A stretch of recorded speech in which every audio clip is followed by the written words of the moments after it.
खबरों में बने रहने के लिए बेल आइकन दबाएं और फर्स्ट इंडिया न्यूज को सब्सक्राइब कीजिए।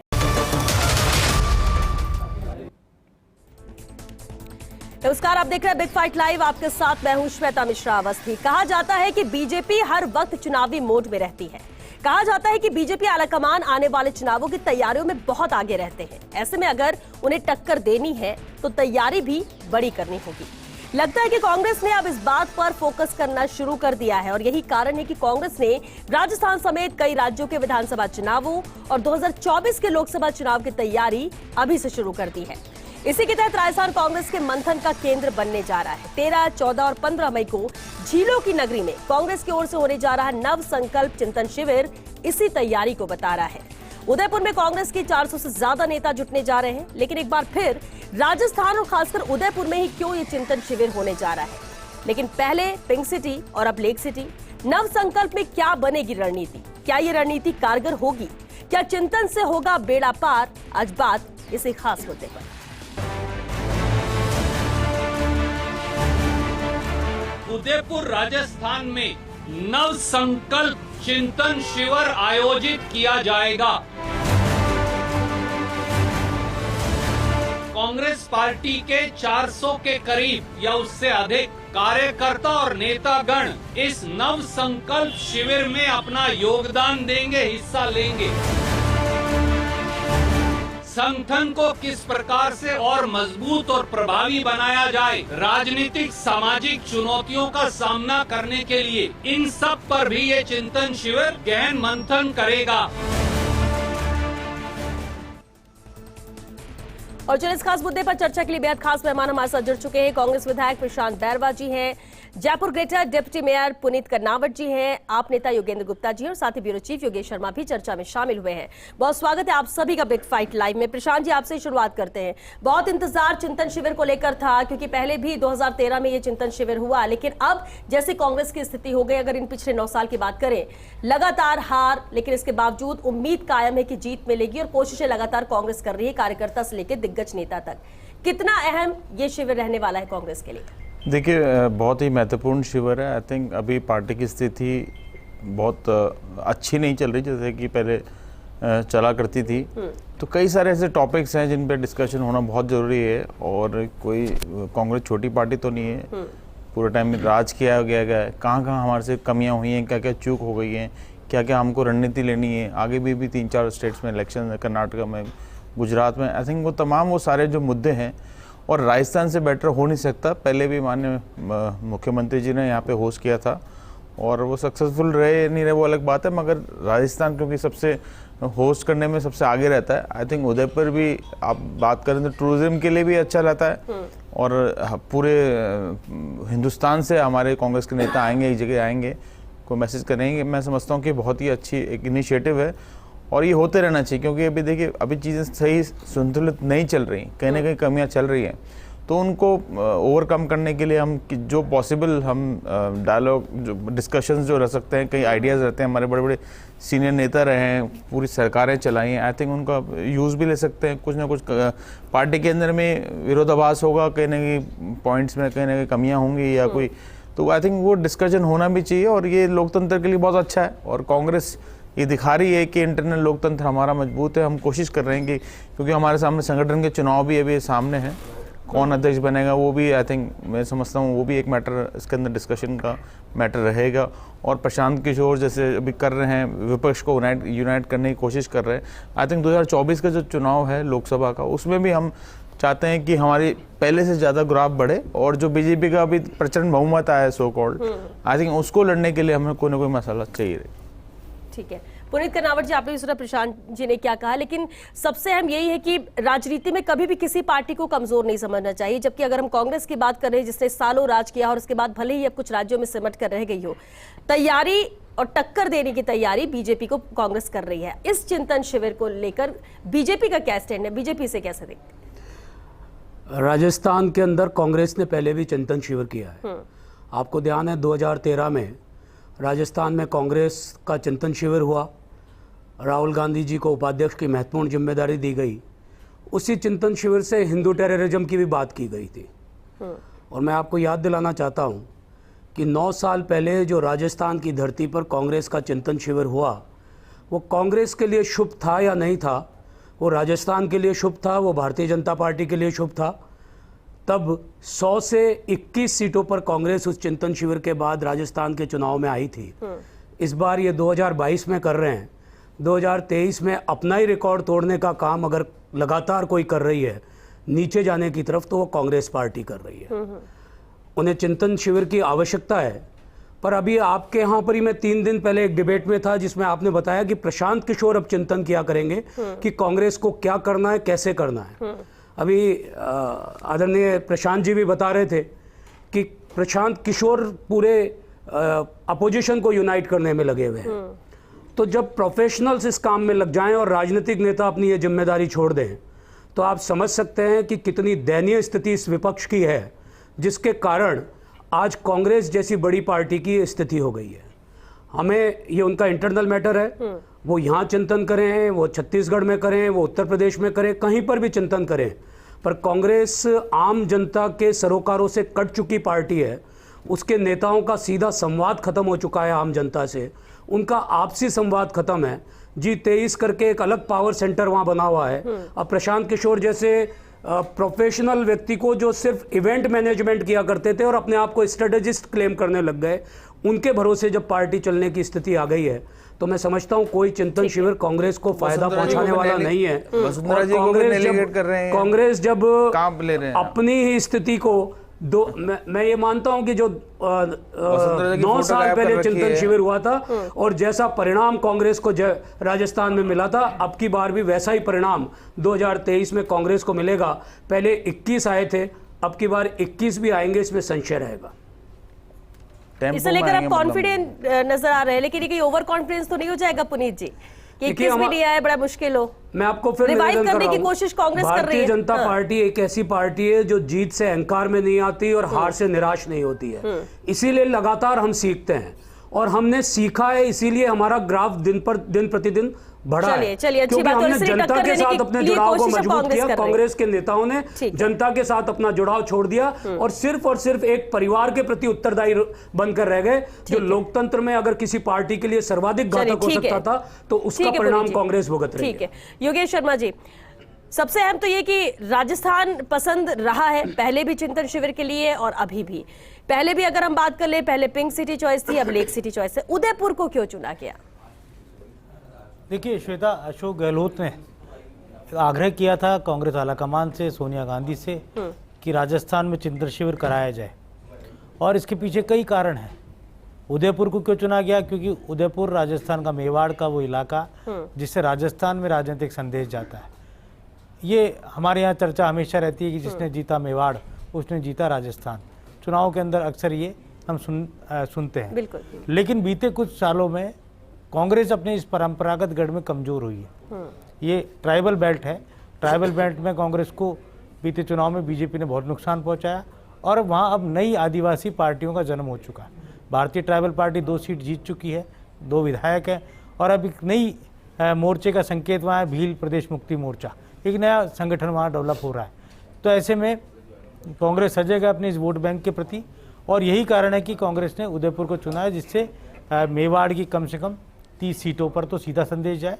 और इसके अलावा जिस चिंतन शिविर से वो जो नॉर्थ की पट्टी है, जिसमें आप कह सकते हैं कि मध्य प्रदेश है, छत्तीसगढ़ है, राजस्थान है, गुजरात है, और ये पूरी पट्टी में 2 सरकारें कांग्रेस पार्टी के पास है, राजस्थान में और छत्तीसगढ़ में।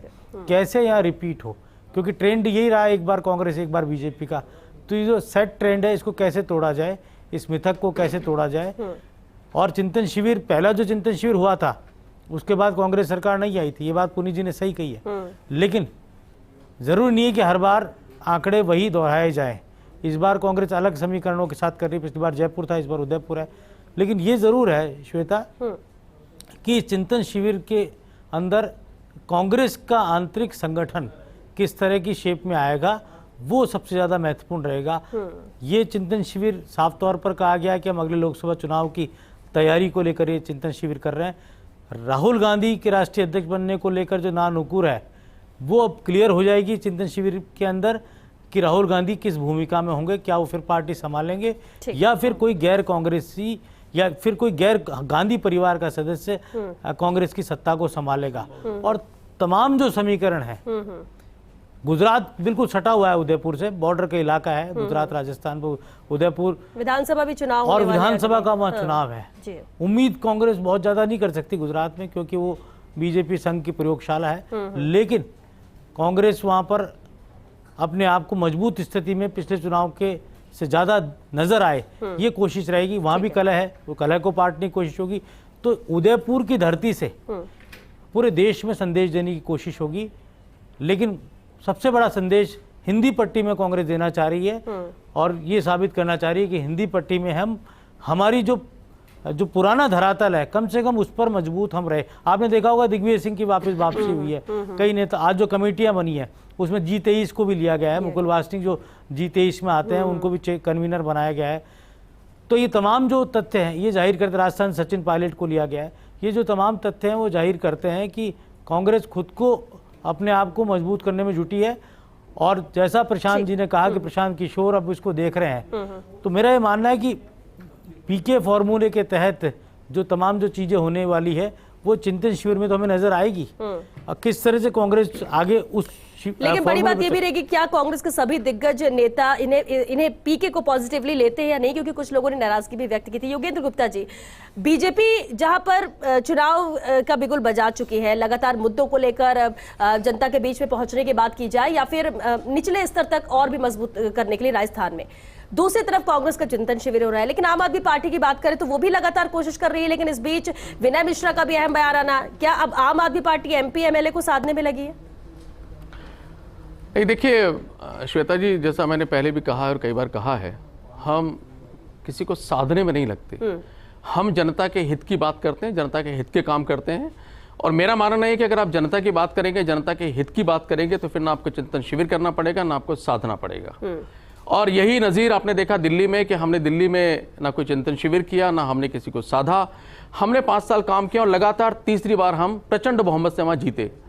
पंजाब में भी हमने यही किया, हमने जनता के हितों की बात की, हमने जनता के काम की बात की, हमने दिल्ली के नज़ीर वहाँ पर पेश की और पंजाब में प्रचंड बहुमत से हम जीते। और आगे आगे जो अन्य राज्य, वहाँ पर आपको कुछ ऐसा ही दृश्य देखने को मिलेगा। जहाँ तक सवाल आपने प्रश्न उठाया है कि कांग्रेस की चिंतन शिविर से क्या होगा, तो देखिए कांग्रेस का अंदरूनी मामला है। वो चिंतन शिविर करें, वो चिंता शिविर करें, वो ध्यान में जाकर के शिविर करें, ये उनका अंदरूनी मामला। लेकिन एक प्रश्न जरूर है कि हर हार के बाद में कांग्रेस एक चिंतन शिविर करती है, और वो चिंतन शिविर इसलिए करती है कि अगली जो हार होगी उससे डबल से होगी, यानी और ज्यादा बड़ी होगी। तो मुझे लगता है कि जब ये चिंतन शिविर होगा यहाँ पर, क्योंकि राजस्थान में चुनाव अभी 1.5 साल दूर है, चुनाव है हिमाचल में और गुजरात में, इस चिंतन शिविर से जो अमृत निकलेगा वो उनको, कांग्रेस को गुजरात और हिमाचल के चुनाव में बहुत बड़ी हार बोले कि दिखाएगा। और बड़ी हार यहाँ पर होगी। चिंतन शिविर तो इसलिए किया जाता है कि भाई जो हार हुई, जो गलतियां हुई, उससे कैसे निकला जाए, कैसे और मजबूत किया जाए। कोई पार्टी और ज्यादा बुरी तरह से हारने के लिए तो चिंतन शिविर नहीं करेगी। देखिए श्वेता जी, समस्या ये है, वैसे कांग्रेस का अंदरूनी मामला हमें बोलने का हक देखिए वैसे है नहीं, पर चूंकि हम चर्चा कर रहे हैं कांग्रेस की समस्या क्या है। समस्या ये है कि चिंतन शिविर कोई समस्याओं की चिंता पर नहीं किया जाता। वो चिंतन शिविर इसलिए किया जाता है कि राहुल गांधी जी जो कई बार लॉन्च हो चुके हैं, अब उनको कैसे लॉन्च करना है। ये चिंतन शिविर इसलिए किया जाता है कि गांधी परिवार की सत्ता को कोई खतरा है तो उसको कैसे बांध के रखा जाना है। तो सवाल उठता है कि जब एक परिवार, एक व्यक्ति के लिए चिंता करने के लिए चिंतन शिविर बुलाया जाता है, तो चिंतन शिविर का यही हश्र होना है। दूसरी बात, वहां से जो कुछ भी डिस्कशन होता है, दरअसल क्या है, कांग्रेस की सबसे बड़ी समस्या यह है कि कांग्रेस अपनी विश्वसनीयता पूरी तरह खत्म कर चुकी है। कांग्रेस अगर भ्रष्टाचार की बात करती है तो गांधी परिवार पे भ्रष्टाचार के मुकदमे चल रहे हैं। अगर कांग्रेस भ्रष्टाचार की बात करती है तो प्रियंका वाड्रा जी के परिवार पे भ्रष्टाचार के मुकदमे चल रहे हैं। अगर कांग्रेस बात करती है महिला सुरक्षा की, तो कांग्रेस का जो राजस्थान राज्य महिला सुरक्षा की सबसे दयनीय अवस्था वहां पर है।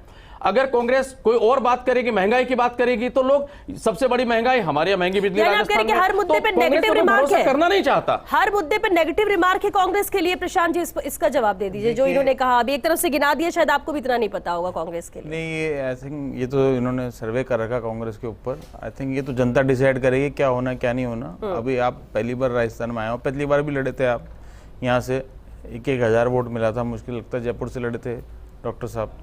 तो अभी तो आप देखिए राजस्थान के अंदर मैं कह इनकी पार्टी का तो मैं कह नहीं, मैं तो जानता भी नहीं कि कौन कौन आ गए हैं। नहीं, हमारी पार्टी का तो इतना ही है प्रशांत जी, बिल्कुल कि जो आप तो जमीन से जुड़े हुए, हम तो जमीन से जुड़े हुए, हम लोग तो जमीन से जुड़े ही नहीं। आप ही लोगों सारे जो मुद्दे ले रखे हैं इन लोगों के, जमीन से वो आप ही लोगों ने रखा है। आप जमीन से जुड़े, आप खुद गोवा में आ रहे हैं, उत्तराखंड में खुद आप आ रहे हो, कैसे नहीं आ रहे आप? ये तो डिस्कस करो कि कितने आप आ रहे हो। उत्तराखंड में हार गए, गोवा के अंदर हार गए और स्टेटों में हार गए। अब छोड़ो खैर उस बात की। हमारी पार्टी का इंटरनल मैटर है, पार्टी का हमारे इंटरनल मैटर है, वो हमको सॉल्व कर दीजिए। जिस तरह से हमारी अप्रोच है, हम जाने, हमारा काम जाने, और पार्टी के अंदर लोकतंत्र होना चाहिए, उसको फॉलो कर रहे हैं। जरूरी कोई है गांधीवाद की बात, एक परिवार की बात होगी या कोई अध्यक्ष बनने की बात होगी। अरे बहुत सारी चुनौतियां हैं, बहुत सारे इश्यूज हैं, बहुत सारी चीजें हैं। ऐसा नहीं हम यहाँ राजस्थान में भी आए, पावर में आए, लोगों का विश्वास जीत के आए। पहले राहुल गांधी जी भी जीते, लोकसभा का चुनाव जीते, तभी आए, उन्होंने मेहनत करी।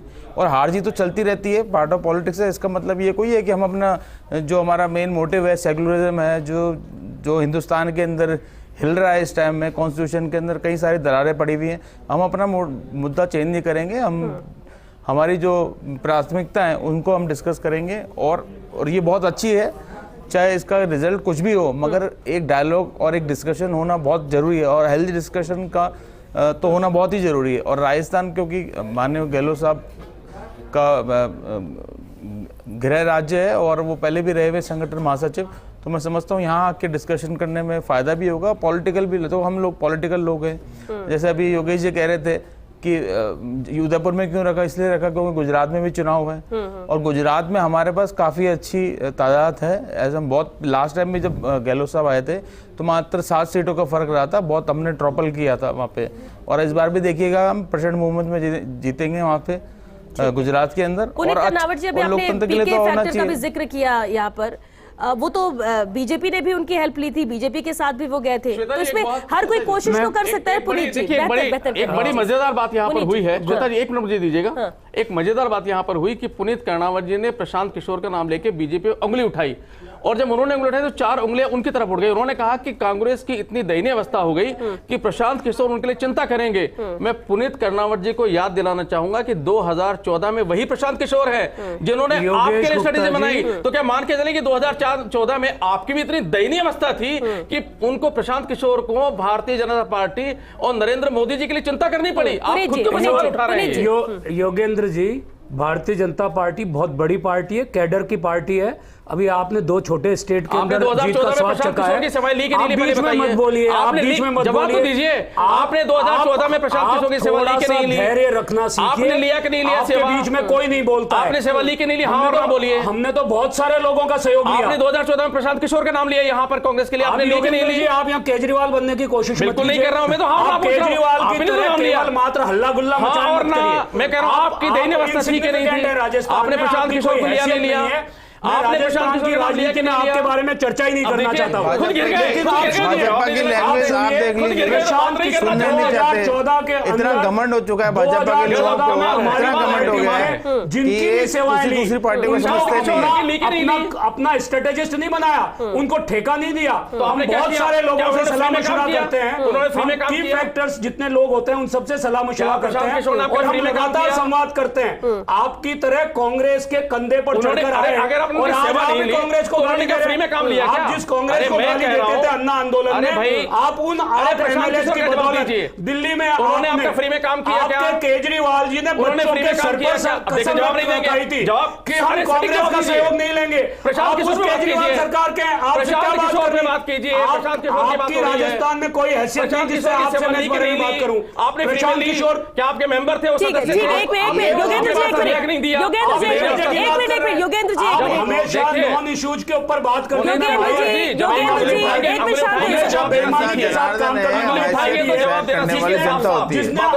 लोकतंत्र के अंदर जनता हैसियत डिसाइड करती है। सर की सौगंध खाने वाले मत घुमाइए, बात हो रही है प्रशांत किशोर की। आप ये बता दीजिए किशोर की बात हो रही है।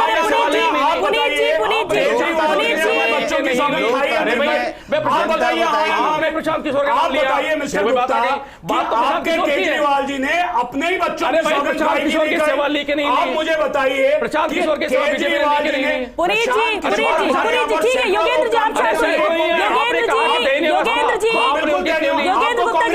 एक मिनट चुप रहिए। नहीं मुझे कांग्रेस की बी टीम है, आपकी बात कर रहा हूं। कांग्रेस के कारण ही दिल्ली में मैं तो स्थापित हुए। आपकी बात कर रहा आप हूं। जिस कांग्रेस को गाली दिया भाई आप प्रशांत किशोर में बोलिए ना, जिस सोनिया जी को गाली दिया योगेंद्र जी एक मिनट पुनीत जी सुनिए वक्त खत्म हो रहा है, वक्त खत्म हो रहा है।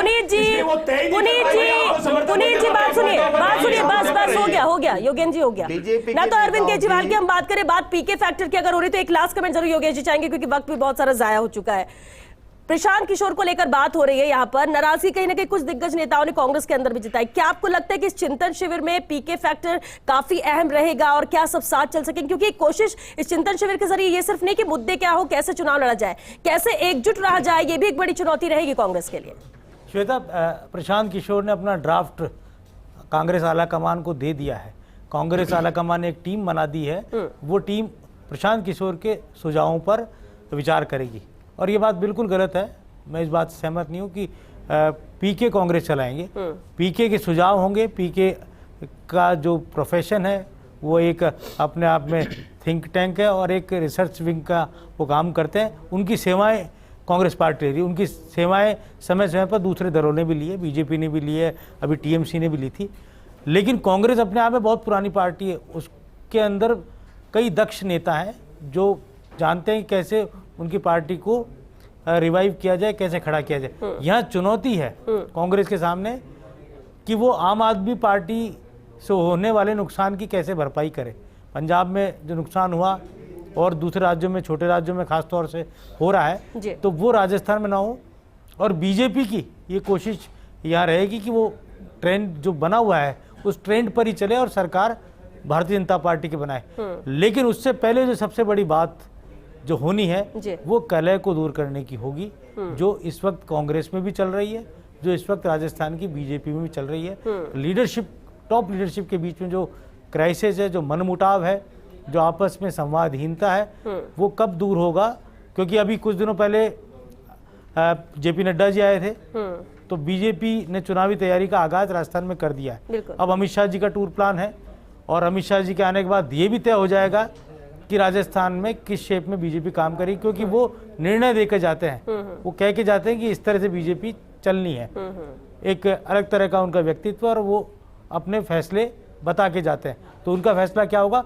चिंतन शिविर में एक एजेंडा होगा आगे और उस एजेंडे के तहत राजस्थान और जो अन्य जो भी चुनावी राज्य हैं, चाहे वो कर्नाटक, जहां भी चुनाव हो रहे हैं, वहां क्या शेप कांग्रेस पार्टी की होनी है और अगले लोकसभा चुनाव से पहले कांग्रेस की जो राष्ट्रीय नेतृत्व है वो किसके हाथों में रहना है, कौन विधिवत तौर पर कांग्रेस पार्टी की कमान संभालेगा। क्योंकि ये हम सबको विदित है कि सोनिया जी का स्वास्थ्य जो है वो पूरी तरह सही नहीं रहता और अगले चुनाव के वक्त एक ऐसा अध्यक्ष उनको चाहिए जो पूर्णकालिक हो। बिल्कुल, क्योंकि वक्त खत्म हो चुका है। बहुत शुक्रिया आप सभी का इस चर्चा में शामिल होने के लिए। तो देखिए, उतार चढ़ाव, जीत हार चलती रहती है, फिर चाहे हम जिंदगी की बात करें, चुनाव की बात कर लें, या फिर हम जिस तरह से राजनीति प्रदेश में हो या फिर देश में हो रही है अलग अलग राज्यों में, उसकी बात कर लें। लेकिन कोशिश हर कोई करता है कि अगर हम हार भी गए हैं, हम अगर कुछ राज्यों में सिमट गए हैं, अगर हम पिछड़ते जा रहे हैं, तो भी हम कैसे मजबूत हो। और ऐसे में चिंतन बहुत जरूरी होता है। कांग्रेस चिंतन शिविर कर रही है, लेकिन कितना फायदा इसमें मिल पाएगा, क्या रणनीति बन पाएगी? और सबसे बड़ा चैलेंज यहाँ पर यही रहेगा कि 3 दिनों तक जो चिंतन शिविर चलेगा, जहां सब लोग एकजुट होंगे, मनमुटाव दूर कर एकजुट होकर चुनाव में उतरे, फिर चाहे वो 2023 के विधानसभा चुनाव हो कई राज्यों के या फिर 2024 जो कि मेन टारगेट है, और कितना सफल हो पाते हैं इसकी तैयारियां जरूर शुरू हो चुकी है। 13, 14, 15 बेहद अहम रहेगा ये चिंतन शिविर कांग्रेस के लिए। चलिए इसी के साथ दीजिए इजाजत। नमस्कार।